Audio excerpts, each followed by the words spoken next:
Magandang araw. Pag-usapan po natin ang banal na galit ng Diyos. Ang mga ito ay ilan lamang sa mga talata na matatagpuan sa Biblia sapagkat napakarami po ang mga verses sa Bible kung saan pinapakita yung galit ng Panginoon. Ah, may ilan po tayo dito tulad ng pagsamba sa Diyos-Diyosan sa Exodo 32 verse 9 to 10 tsaka sa 19. Sabi ng Panginoon, nakikita ko ang bayang ito, sila isang bayang matigas ang ulo. Pabayaan mo ako upang ang aking galit ay mag-alab laban sa kanila. Ayan. Ito yung pagsamba sa Diyos-Diyosan. Ah, ito naman yung isa, kasamaan ng sangkatauhan. Sa Genesis chapter 6 verse 5 to 7.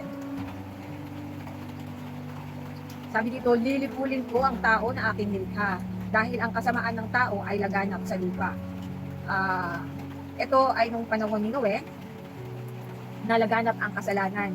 Nandun na lahat ng pagsamba sa Diyos-Diyosan, nandun yung immoralidad na pinagagawa nila, na wala na silang Diyos, kundi ang mga sarili nila, wala na silang inaatupag, kundi ang pansarili nilang mga kagustuhan sa buhay.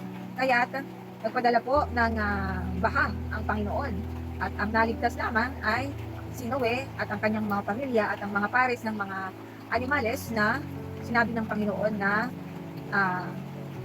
dalhin sa loob ng arko. Ayan. So, ang Panginoon pag nagalit ay tunay na nakakakilabot. Pero pag tayo ay sumunod sa Kanya, siya naman po ay napakabuting Diyos. Pag sumusunod tayo sa mga utos niya, ay pinagpapala po tayo ng Diyos.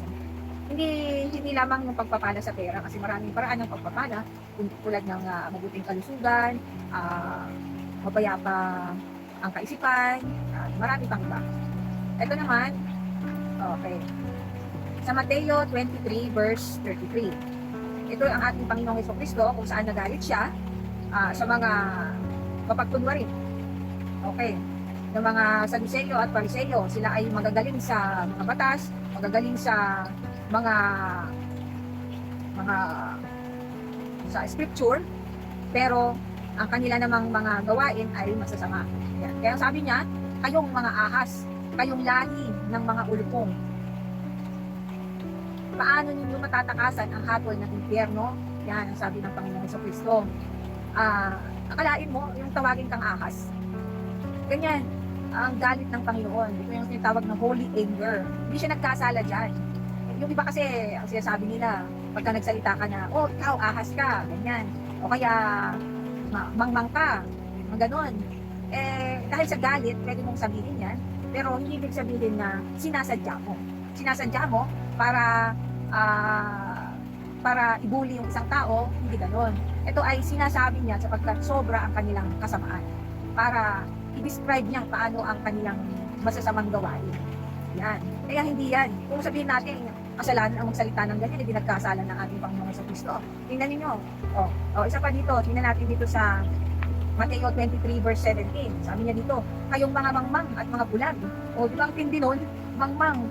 Kasi mas malalim pa yan eh. Yan. Sa atin kasi parang gusto natin pagandahin yung salita. Gusto natin yung hindi masyadong masakit. Pero ganito magsalita ang Panginoon Jesucristo. Kung pupuntahan pa nga natin yung original na kasulatan noon, mas malalim pa yung ginamit ng mga salita. Ayan. So, mangmang. Ano ba ang mangmang? Ayan. At mga bulag. Okay. So, ito yung pagsaway niya sa mga leader.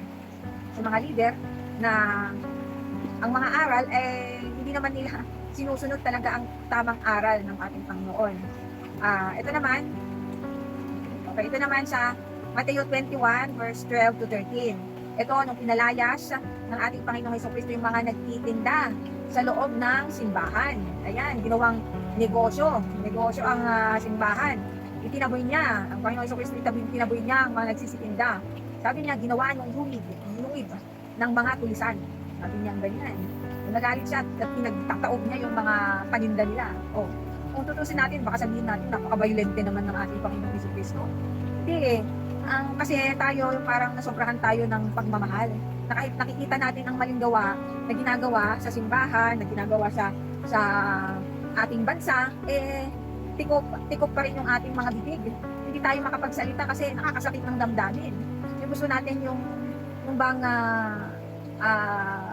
punong-puno ng pagmamahal. Pero ang katotohanan, pag hindi tayo nagsasalita, hindi natin sinasawa yung mga tao, yun ay kawalang pakialam.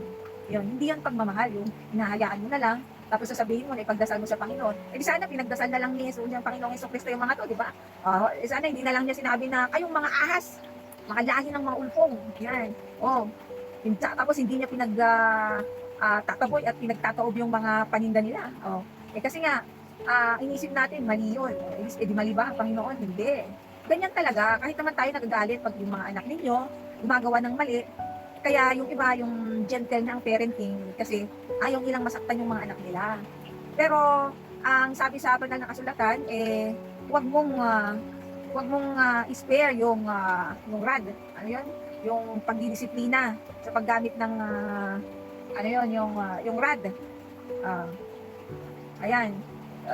Pwede tayo magalit pero hindi ibig sabihin na pag nagalit kayo, nagkakasala ka na.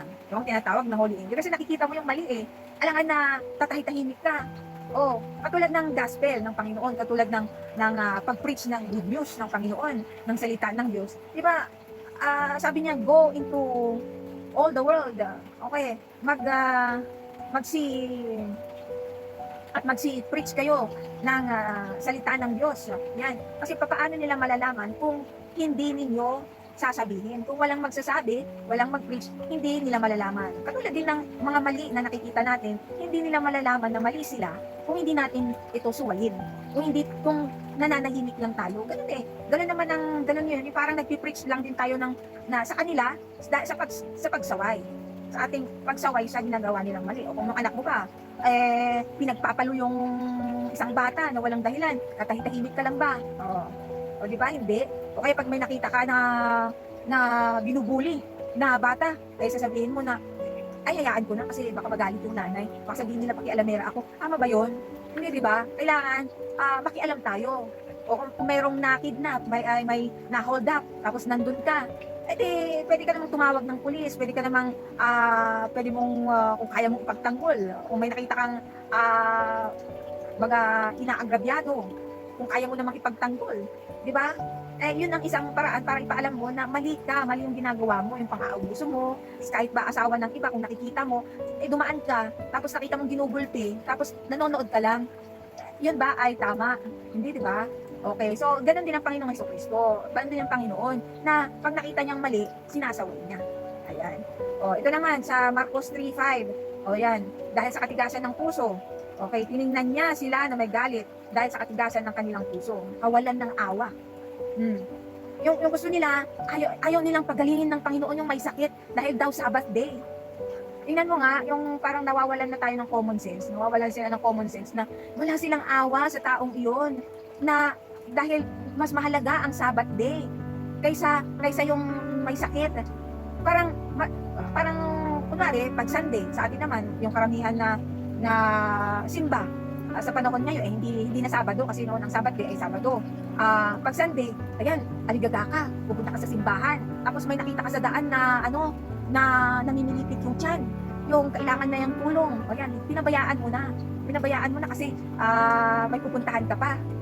Parang mas importante yung pagsisimba kaysa yung nakita mo na kailangan ng tulong. Ito naman, balik rin naman natin.